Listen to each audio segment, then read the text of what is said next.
ॐ नाभ्या आसीदन्तरिक्षगो शीर्ष्णोद्यौः समवर्तत पद्भ्यां भूमिरदिशः श्रोत्रात् तथा लोकाम् अकल्पयन् चतुष्कोणमण्डलं कृत्वा तदुपरि नैवेद्यपात्रं निधाय गायत्रीमन्त्रेण पात्रान् सम्प्रोक्ष धेनवाः अमृतीकृत्य सत्यन्वरतेन परिषिञ्जामि नैवेद्यं निवेदयामि।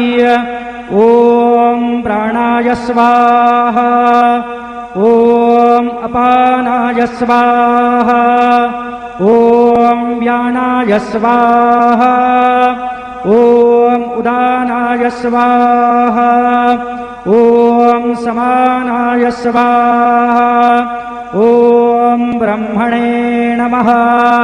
मध्ये पानीयं समर्पयामि पुनर्नैवेद्यं निवेदयामि।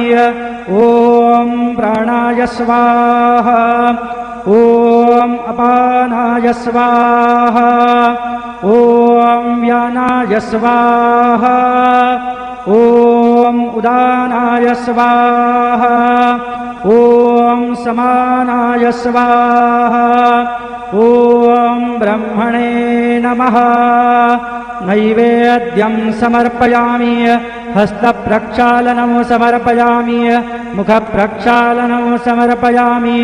सद्गुरो साईनाथ देवताभ्यो नमः प्रार्थनापूर्वक नमस्कारं करोमि।